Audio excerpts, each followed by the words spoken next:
on my attention. My countrymen, they love their fiction. Words upon now, it's made with good intentions. Welcome to 10200, the politics, media, whatever else we do podcast.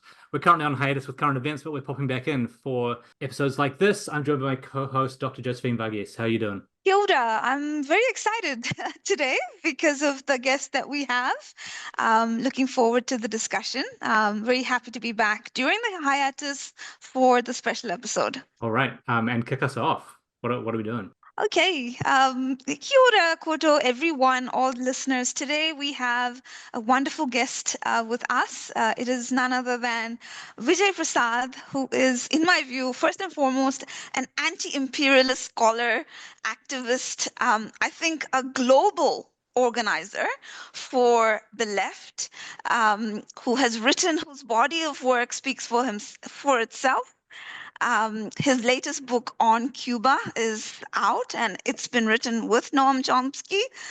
He's also a respected journalist, and we are absolutely privileged to have Vijay with us today. Welcome. Hi, Rimai, and welcome. Hey, it's amazing to be with you, nice people. It really is super. Thank you. Thank you, Vijay. All right, so let's kick off. I wanted to start talking about the Brics Summit. There's certain movements happening in that summit. Vijay, do you have any observations about the latest Brics Summit in Russia? Well, the Brics is a real process. It's a thing that's hard to put your finger on. People who claim to have a complete understanding of what's going on most likely don't really pick up everything that's happening, because we really don't know what everything is. We know bits and pieces, and the bits and pieces we know are the following. One, there are a lot of countries in the world that in the last 2 years at least, but if not in the last 10 years, have basically felt that their positions on world affairs are not taken seriously. They're being asked to, for instance, support whatever Washington does. I think the clearest moment of clarification, the real moment of clarification, was when Russia invaded Ukraine, at which point, countries around the world were basically informed that this is the position you're supposed to have. They were told by the United States, this is the accurate position. And, they looked at each other and said, well, but this is not our position. We have a different position. And the whole clarification for me of that came when the Prime Minister of Namibia went to the Munich Security Conference in 2002 and was asked aggressively by her German host to condemn the Russian invasion of Ukraine. And at which point she sort of looked at him and said, well, I won't do that because it's your war. It's your European problem. We have African problems. Mm-hmm. And then she said, we have other attitudes towards Russia. For instance, they helped us during our liberation movement, and you didn't. You supported the apartheid forces. And what was interesting about that moment isn't really the particulars of the dispute, whether it's okay not to condemn Russia or whether it's important to condemn Russia. The particulars are less important to me. The actual tea leaves that I was reading there was the confidence with which the Prime Minister of Namibia spoke. She was on a panel with the Vice President of Colombia, a Black woman, Francia Marquez, who comes out of the Afro-Colombian resistance movement. Yes. Francia Marquez was nodding her head as the Prime Minister of Namibia spoke. That moment actually meant a lot to me. It sort of signaled the emergence of a new confidence. And in our institute, Tricontinental, we began to talk about a new mood in the South. That's the phrase we use. There's a new mood in the South. It's not about characterizing the political mood, going a little ahead of reality and saying, well, it's multipolar and so on. We just wanted to say, there's a new mood in the South. And when we said there's a new mood in the South, the axis point of that mood or the coordinates of that mood certainly included the slow expansion of the BRICS project. At the last Brics Summit last year, there was an expansion from 5, it went to 11.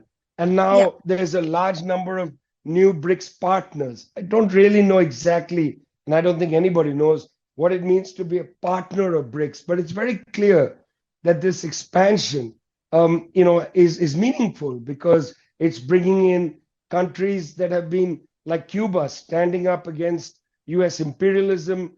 Cuba's entry into the BRICS project, I think, is a very important statement of defiance to the American so-called rules-based world order. So when I look at the BRICS, it's not really about this or that element of what's happening, this or that position on certain things in the world. That's actually less meaningful to me than the very fact that this is happening. The existence of this expansion, of this very bold project that is beginning to have an impact on the world is important.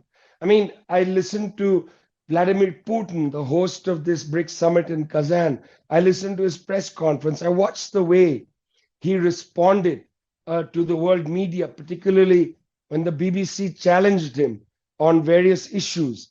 I thought it was very interesting that rather than take refuge in Russian patriotism or Russian nationalism, which was available to him, the parties over the last 15 years have all manifested themselves in the arena of Russian nationalism, United Russia, Patriotic Russia, and so on.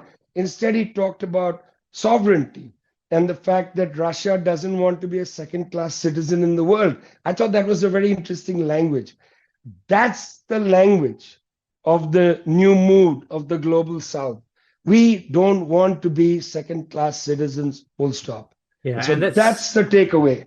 That's that public relations thing as well. Like you can say that Putin was being cynical or whatever, but the fact that he uses those lines to speak at this conference is because it mirrors how so many other people who are seeking to be partners or wanting to keep an eye on what's happening with BRICS are feeling in a similar way. That there is a delineation between the international rules-based order and everyone else. And IRBO has kind of come to mean, well, I say come to mean, but it has become far more overtly about Western imperial powers out of the US via its lapdogs wherever else in the world, just starting to do atrocities everywhere else. And people are looking at this and saying, when are we? Are we next on this? Yeah. I just want to ask you a question, Vijay.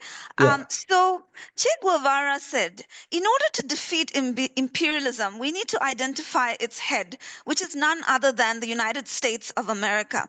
Do you think this statement is still true? Because some of the critics, who wrote the letter, kind of critiquing you, talk about multiple imperialisms and how all these are equal. Can you please talk about how you approach imperialism, and is United States still the head of imperialism, and how does it enforce its imperial order on the world? It's a very good question. I mean, you mentioned the letter. What you mean is the very large, almost dissertation level thesis that was put up online, where I really, bits of it, I was confounded. There were accusations that I didn't recognize. The most interesting accusation was that I took money from Goldman Sachs. That was hilarious. It's very true that a friend of mine made a lot of money. I've talked about it in public. Made a donation to an organization I run. He had a bank account in Goldman Sachs. I didn't. He gave me money. I built a lot of things around the world, institutions of the working class. I'm not somebody who's just appropriated the money for my own uses. The money is gone. It was, an incredibly generous donation. It's very interesting. People come to New Zealand all the time with grants from the Ford Foundation, grants from the Rockefeller Foundation, grants from various American imperialist foundations. I don't think any letter has ever been written challenging them. I happen to get a grant from a man who lives in China but sold his business in Britain, and used that money to build, schools in different countries in Africa and so on.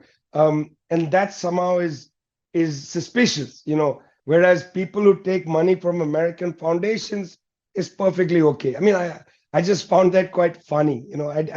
I don't take these things personally because I just think that there are malicious political intents behind them.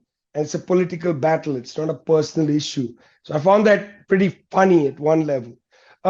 It's quite okay. People are welcome to their own analysis of the world. I'm not trying to tell them what to think. I'm just interested in trying to represent how I understand reality. If they want to believe that there are multiple imperialisms, go ahead, believe it, act on that basis. That's up to you. I would like to have the most accurate understanding of how I see the world in order that the political organizations with whom I work have an active and clear understanding of reality. This is not a competition. I'm not trying to convince them.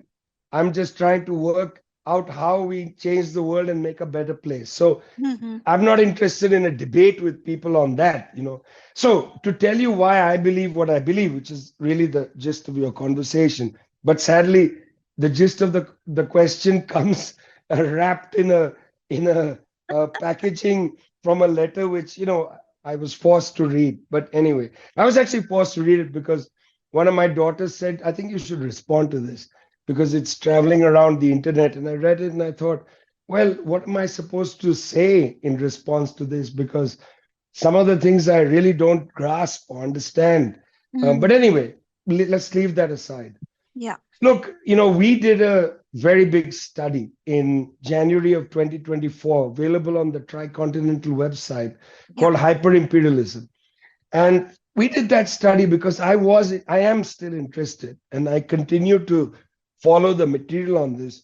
I'm very interested in the question of what does it mean to talk about multiple imperialisms. I think this is an interesting issue because people say, Joe Biden, for instance, said that Russia's entry in Ukraine was the first great invasion since World War II.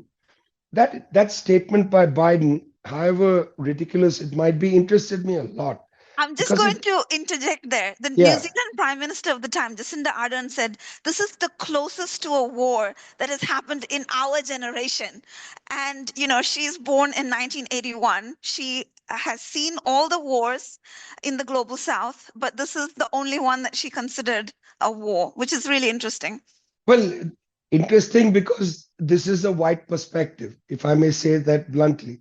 I mean, this is a war where blue-eyed, blonde-haired children are being impacted. I mean, people don't know that in Afghanistan, there are blue-eyed, blonde-haired people.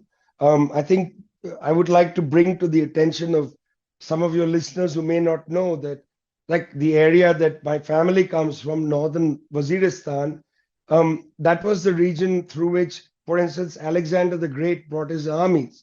And you know what armies do? They leave behind blonde-haired and blue-eyed children. Because there's a lot of viciousness that goes with military force. And when you travel in the region from which I am, you will find, European-looking children.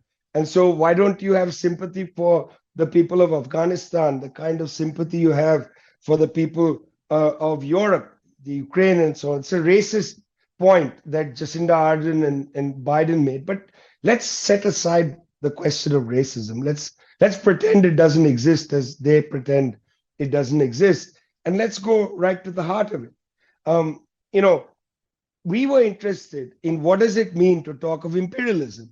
So for me, I'm very much driven by institutional data. Like you can't just talk about imperialism morally. It's not about a country invading another country because, Vietnam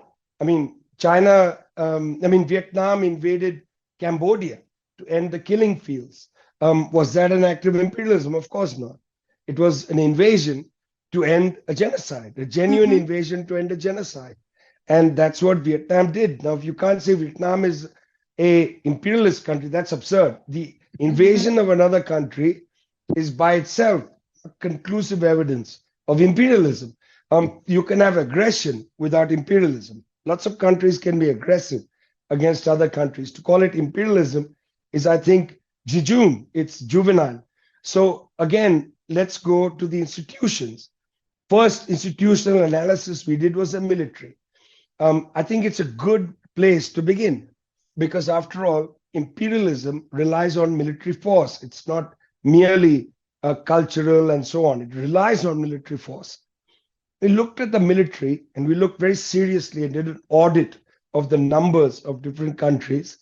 We discovered that the United States and its NATO allies account for 74.3% of global military spending. That's a lot. That's a big percentage. China accounts for 10% of global military spending. Russia accounts for 4% of global military spending. You add China and Russia together, it's 14%, 1-4. That's a lot less than 74.3. United States has over 900 military bases in the world. About 400 of them are in the Pacific. And that is extraordinary. The Chinese have no foreign military bases, one base in Djibouti, which is effectively a United Nations base that the Chinese built. Russia has one military base overseas in Latakia in Syria. The United States has 900 military bases. So, when you put all this together and you look at the behavior of military power, neither the Russians nor the Chinese have, as far as I know, documented evidence, used military force to overthrow any other governments. Now, it is true Russia invaded Ukraine, but they have not used that military force to overthrow the government of Vladimir Zelensky, still in power. That's not the end game. It's not to overthrow his government. China has not overthrown any government. It has not even overthrown the government in Taiwan, which the United States doesn't believe exists, because the United States believes there is one China and Beijing is the capital. But the United States, even in the last 5 years, has tried to overthrow a number of countries using military force. So military power is a very important index of imperialism. I'm actually disappointed with the work of a lot of Western Marxists who use the category of export of capital as the principal way to gauge imperialism. This is a ridiculous misreading of both Lenin and Marx. Mm-hmm. You have to understand military force to understand imperialism. It's very rare to find a book written by a Marxist, not only a Western Marxist, but any Marxist, that takes seriously military power. I mean, how is it possible to write books about imperialism that are about trade, that are about industry, but are not about military power? Because imperialism is about using extra economic force to force countries to do your bidding. How can you avoid that?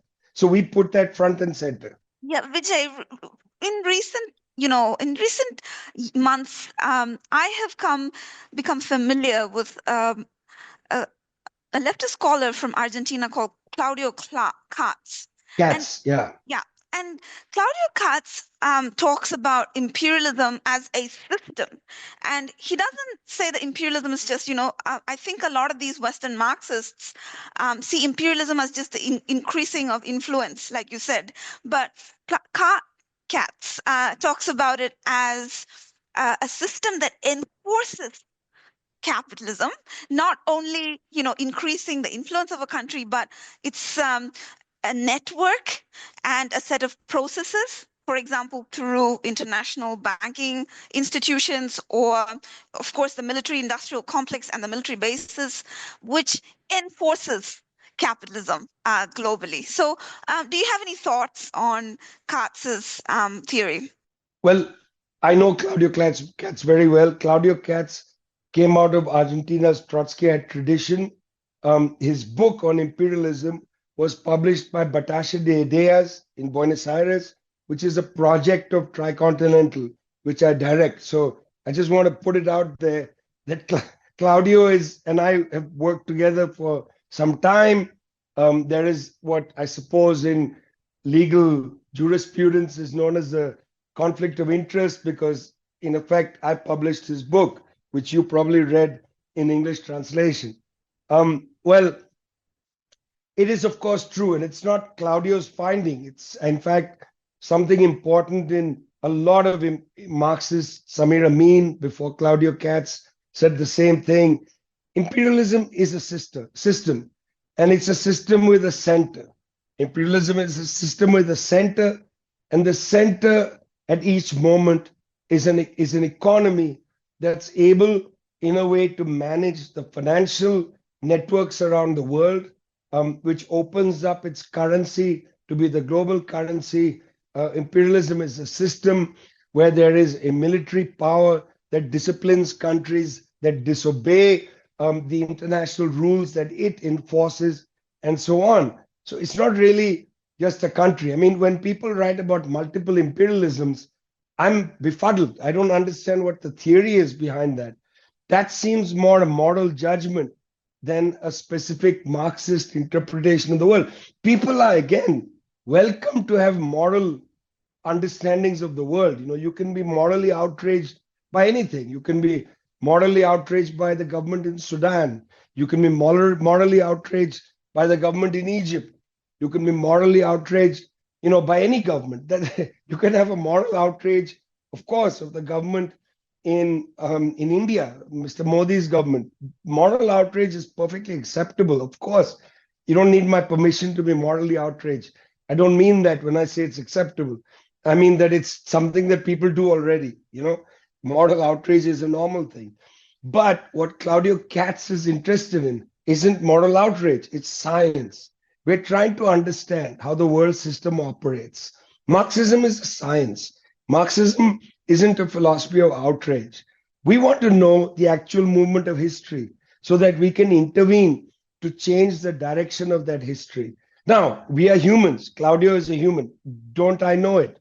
I'm a human. Even more, I know it. We are wrong in many of our estimations, in our understandings. We make wrong judgments all the time. The gotcha culture is so stupid because obviously I've been wrong 100 times. You've been wrong. It's hardly the point. The point is, what are we trying to understand? We are always struggling to be better, to understand things, and so on. You see, just to make a parenthesis, the problem with cancel culture is it's imbued with a kind of philosophy of gotcha. That means if they find out that something that you said or did 20 years ago is not appropriate any longer, you should no longer be listened to.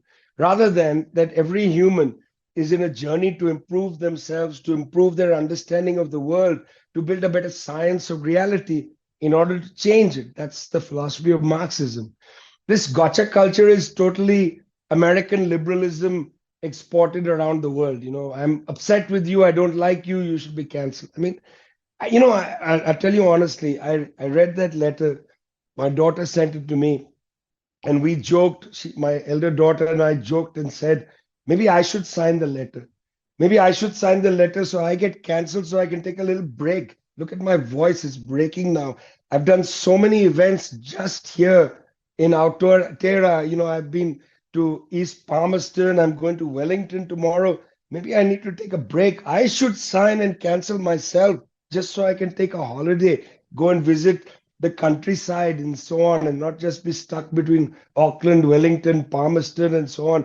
My daughter and I were joking because, you see, cancel culture rooted in moralism doesn't seem to me interested in the sincere journey to build a science of the world in order to change things. That's what I'm interested in. That's what Claudio is interested in. And so, yes, there's a system. People can disagree and say there's no system. Let's have a conversation about that. That's an interesting analysis. There's no system. It's all random. We were just saying this, that, the number of engagements you have in your short time here, how do you do it? We were just saying that. And one of the points that Kyle wanted to ask you was around that, around how you keep going. Can you take it, Kyle? I mean, that's basically it. And especially in a world where, and I think, you've mentioned this in a couple of your talks while you've been here, Vijay, the crisis, the single crisis, which is, referred to as a polycrisis or whatever by any number of Western analysts, is just an overwhelming amount of work to be done. And you're out there doing this work while many other people either get consumed or subsumed by nihilism, or don't know what to do, just are paralyzed, because there are too many different things to choose between, whether it's climate, the genocide, the crisis of capitalism in general. How do you decide where and what you're doing and just keep that rolling on and keeping that momentum going? So, I mean, that's a hilarious question. I mean, look, firstly, we are all in different ways, different kinds of human beings, okay? I don't mean like we're from different species. I mean, we have different kinds of histories and different things we bring to our own ambitions and our own capacities and so on, different lives that we lead. I got involved in the left movement when I was very young, and I was always interested in trying to read about the whole world, not just Bengal, where I'm from, or India. I've always been interested what's happening here, what's happening there. 1982, when I read about Sabra and Shatila, I was completely moved by that massacre and read it in the newspaper, and I tried to find in the local library books about it, couldn't find any. It's a curiosity that drives you. Different people have different registers of how they get involved. I got involved in active left-wing political activity and so on. And now I just feel it makes me feel full and human to be involved and engaged. And I love meeting new people and thinking about what they think. I mean, today, the reason I was late to our conversation is I was with these two lovely people who have started a new publishing house called Spore. Just tremendously lovely people. Classical singer, he sings Hindustani classical music. They have a publishing house. Then John Miller, one of the great photographers. The four of us were sitting and chatting. Couldn't leave them. I was so interested, and in the place we were sitting, I met two people from Ireland, both sympathizers of Sinn Féin. And that sort of thing is what captivates me. Politics is not about the best position on X or Y. Politics is about the people. I'm interested in the people. I became a journalist because I love people. I love their stories. Politics is about the stories people tell each other, the things they want to do. If you're seeking perfection, then you are a fundamentalist. I'm not a fundamentalist. I am seeking people. I want to build big communities with people. I think the bigger the community, the more humanity grows. The more you reach each other, you become a better person. I often quote from this great Sufi, not really Sufi, it's a Qawwali. Aadmi tha badi mushkil se insaan hua. We were people with great difficulty, we became human. It takes a lot to get to know people, to feel them. And I mean, I can understand why this might sound like some sort of new age garbage, but no, because, the thing is, purity, the best position on the world is irrelevant to me. That's an academic issue. Academics strive to have the best book. I'm not interested in the best book. People sometimes ask me, how do you write so many books? I write a lot of books because I'm not writing the perfect book. I want to be part of a conversation. I write books that I hope people will read and disagree with and tell me I'm wrong and sharpen their own thinking and go out there and try to change the world. I don't want to be correct. I want to move people to get involved in things. And so, I want to do 1 million events. I want to meet more people. Yesterday, I met an extraordinary woman whose mother was the founder of the Campaign for Nuclear Disarmament in New Zealand, and she was her mother was an extraordinary woman. And then the daughter became one of the leaders of the Campaign for Nuclear Disarmament. And they forced New Zealand to pass a law saying that we are a nuclear-free country. Now, that person, that legacy, that person with that mother, Elsie Locke, a great woman, who founded the Campaign for Nuclear Disarmament in 1958. those people to me are more important to touch, to feel, to embrace, to hug. Today, a mother and daughter came up to me and they said, we want to give you a book. We followed your work. It's called The Art of Talanoa, written by the young woman's father who had died, Sitiveni Halapua, who, worked on conflict resolution. They put their lives into making the world better. I'm much more interested. I love, I don't want to rest and whatever. I want to devour these histories, these real histories. I'm interested in the children of people. I'm very interested in the children of people who, whose fathers and mothers tried to change the world. I'm interested because I always, think about my own daughters and I think about their lives and I think about in a narcissistic way, I think about how do they think about their dad. I worry about that. Like, I hope they don't say my dad kept going everywhere, which he did, and he left them here and there, and sometimes dragged them to Beirut and to Chennai and whatever. I think about that, and I meet these amazing generations of people who try to change the world. They are people I want to hug them so I can feel their heartbeat. Vijay, at one of your engagements in New Zealand, one of the questions was why Marxism, and you started by talking about your morning walk in Auckland, how you walked from one area in Auckland to another, and you saw, the socioeconomic sort of disparity, how in a country like New Zealand, which has wealth, there's still homelessness, there's still people struggling to meet their basic material needs. When you said that, I was like, is he plagiarizing me? That's exactly what happened to me. I was kind of like, from an Indian perspective, in that liberalization's children generation. So I grew up in the 90s and then we're coming into the 2000s and we're bombarded with Western systems of knowledge and, the Western model of development as the universal model that we need to, follow. And the reason why the global South is poor or, not prosperous is because we're not Western enough. And I was sort of a liberal. I was socially progressive and economically, I was like, okay, this is what the United Nations saying. This is what all the respected, quote unquote, respected sources of knowledge were saying. But then I come to New Zealand as a graduate student, and I'm hearing about New Zealand, and New Zealand has the least corruption in the world. Always number one, lowest corruption in the world, top 10 human development index, top 10 in almost all these Western, indices. So I'm coming here and I'm thinking, okay, maybe I can learn a thing or two about what's worked here. And then I walk through the streets of Christchurch and I see homeless people. And most of these homeless people are brown people. And then I'm studying in a university and surrounded by students. And most students at university are extremely poor.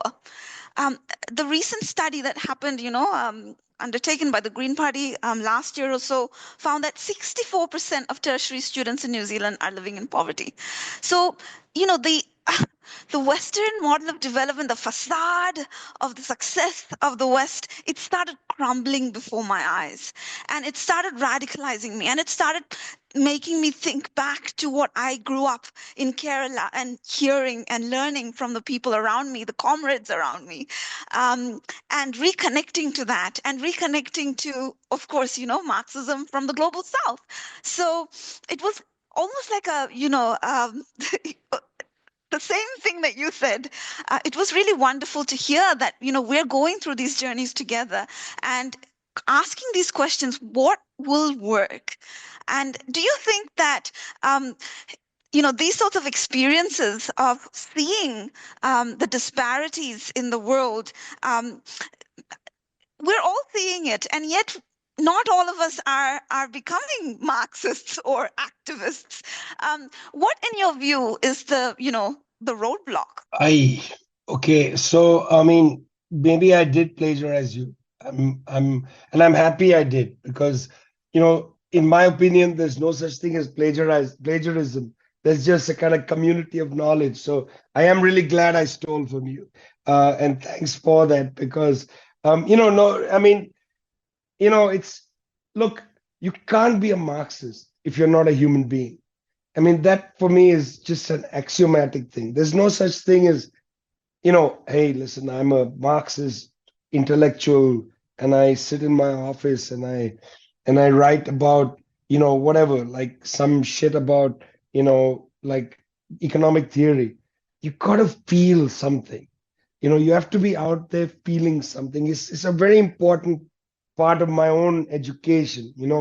I don't want to become that person who says, oh, obviously there are homeless people, that sort of person that becomes cynical about the realities in the world.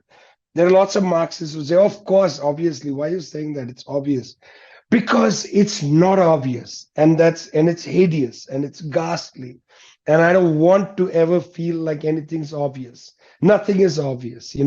I spend my life writing books that maybe repeat each other and maybe are too simplistic for people.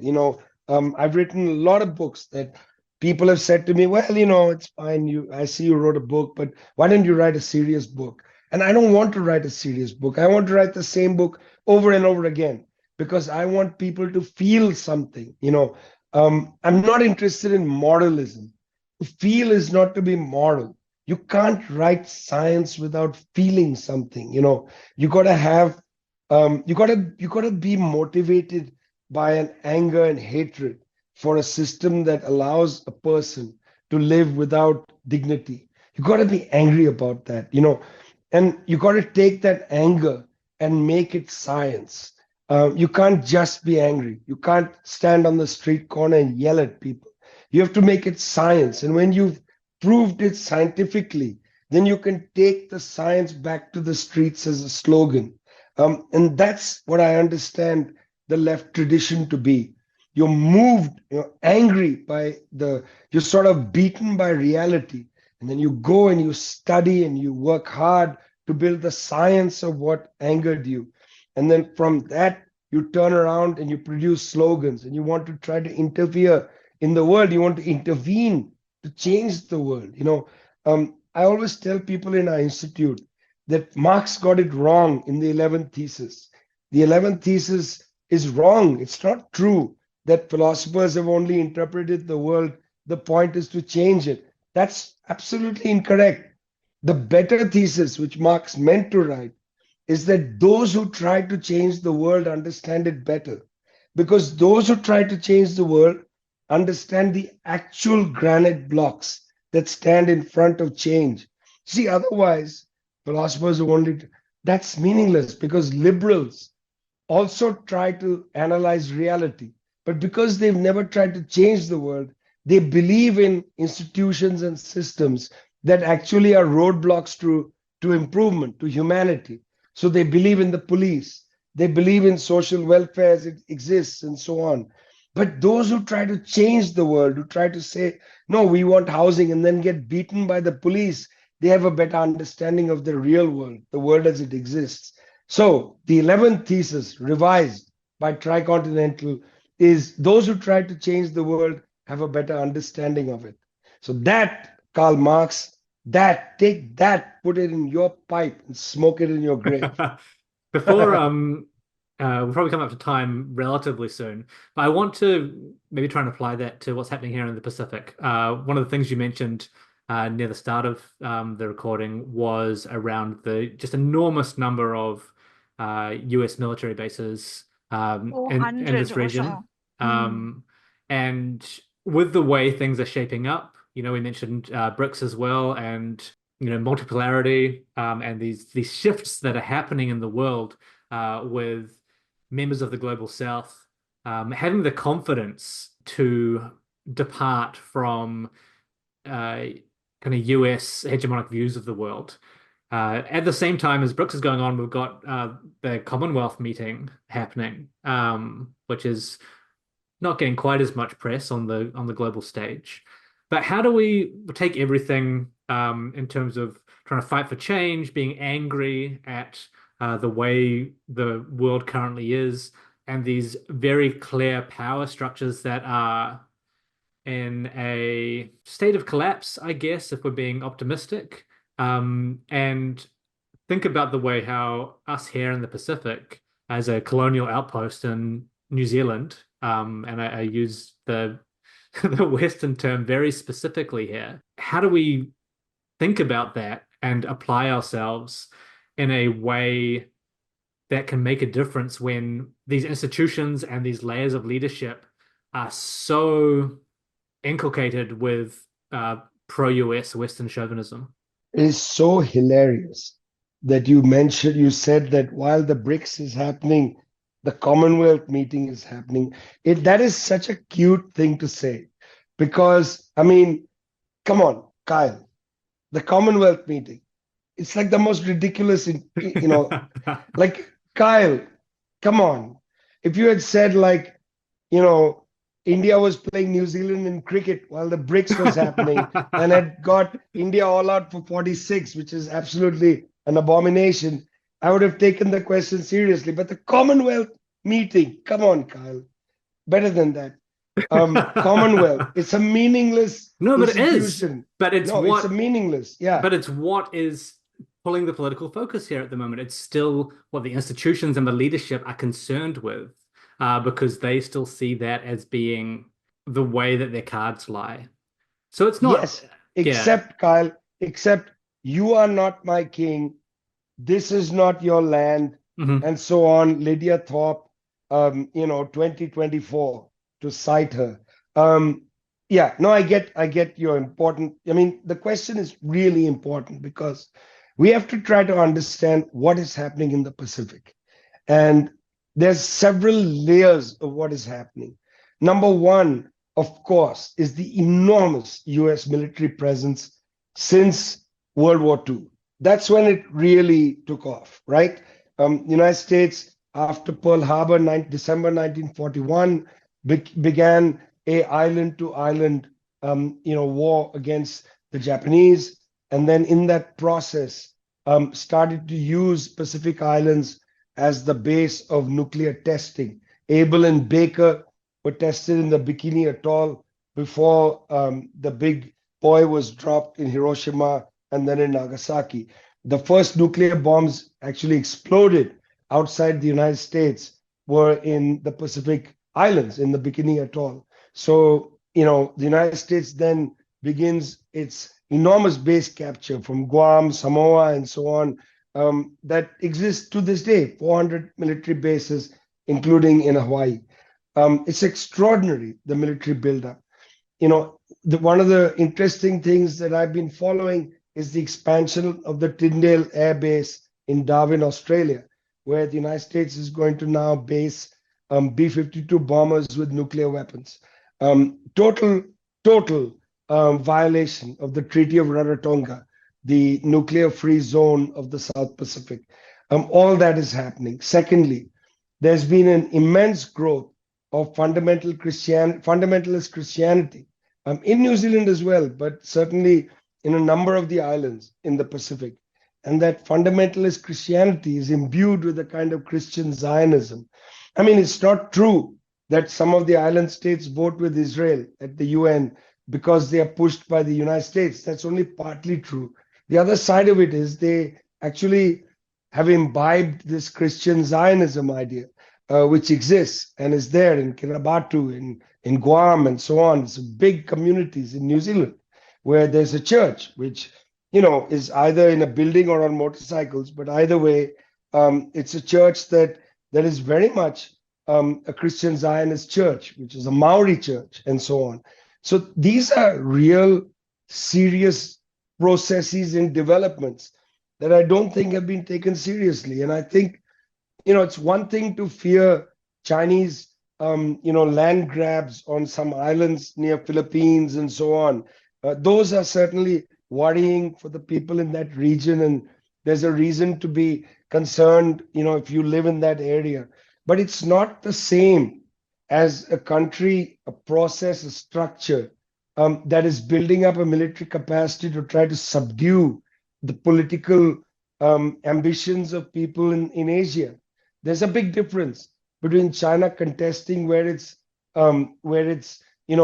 sea line, where its territorial limits lie, and the United States having a base in New Zealand, or using New Zealand's harbors to refuel its boats. I mean, how is the US territorial limits at the edge of China? When did that happen? When did the United States take over the whole Pacific? There's something absurd about people on the left in particular who believe there's an equivalence between China, let's say, having a problem with Vietnam or Philippines, and the United States having bases, that run from Okinawa all the way down to Australia. I mean, wake up, guys. Just let's look at a map.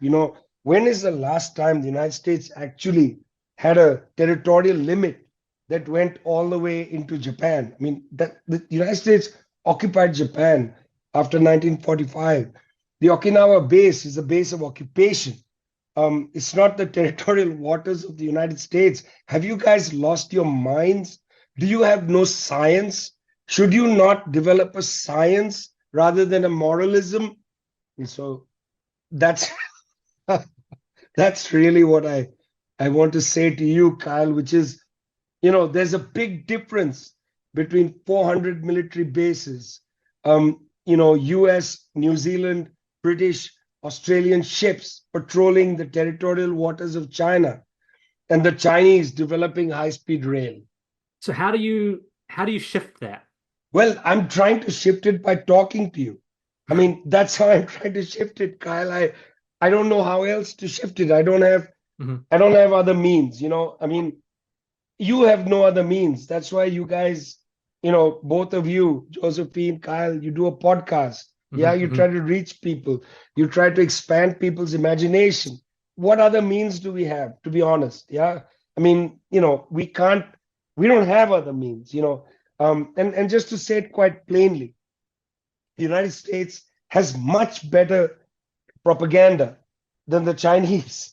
I mean, even people who, like me, who are deeply disturbed by US imperialism, watch US shows on Netflix. I'm just sorry to say that. I watch US shows on Netflix. I watch more US TV than I watch Chinese TV. Why? What's wrong with me? And here I am, accused of being an agent of China. And yet, I'm obsessed with what are the US saying. This is how hegemony works. I read the last few days in New Zealand, I read one of the worst newspapers I've ever read in my life, the New Zealand Herald. It is an appalling, embarrassing newspaper. And, this morning I picked up the New Zealand Herald, and after I flipped the page over, the first story was about a disgraced lawyer who's accused. I'm reading the headline now. Disgraced lawyer accused of using laundered $400K on home and private school fees. Then there's a piece. You have to turn a lot of pages. But anyway, the next piece is about King Charles, not my king. A king-size climate warning for leaders. There is nothing in the news. I'm turning all the pages, looking. Yeah. Guess what? And guess what wait, they chose? Wait, 1 minute. There is nothing on the end of the Brics Summit. There is nothing. No. A major meeting, bigger than the Commonwealth Summit. Well, this is why I raised it. This is why I raised it. Yeah, where is it? Yeah. Where is it? I've read the whole, unlike you guys, I actually picked up. Now, page page 830, finally. By the time I'd finished my scrambled eggs, page 30, Putin revels in New World Order host role. Putin revels. And beneath that, President cagey over North Korean troops. I mean, Brics Summit showcases style, little substance. And guess That's what, it. Vijay? So in Christchurch, I mean, I have the privilege to work with some of the, peace activists in the tradition that you were mentioning earlier on in the episode. And we managed to pass a BDS resolution in our city council with 2/3 majority. None of New Zealand's mainstream media have covered that. New Zealand Herald haven't put any story about it. Radio New Zealand hasn't. Radio New Zealand even fired a journalist who tried to provide context on the Russia-Ukraine issue. So we are very much, like Kyle said earlier, an outpost of US imperialism in the Pacific.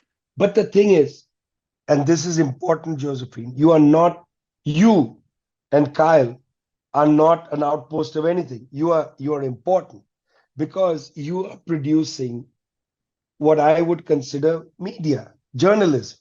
And you are saying, this is New Zealand media. The New Zealand Herald is not journalism, it's stenography. You are the media. At best. Yeah, and it's stenography. You are the media. And I have been trying to tell our type of media, two of you and so on, that in fact, we should not call ourselves any longer the alternative media. We are the media. We are the media. This show is the media.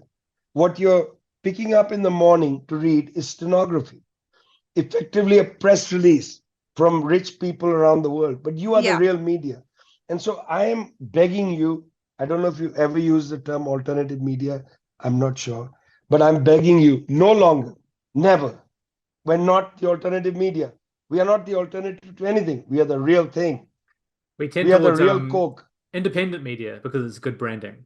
We're not even independent. We are just the media. They are the dependent media. Absolutely. We are just the media.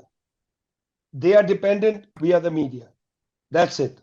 We don't need to qualify who we are. We are journalists. They are stenographers.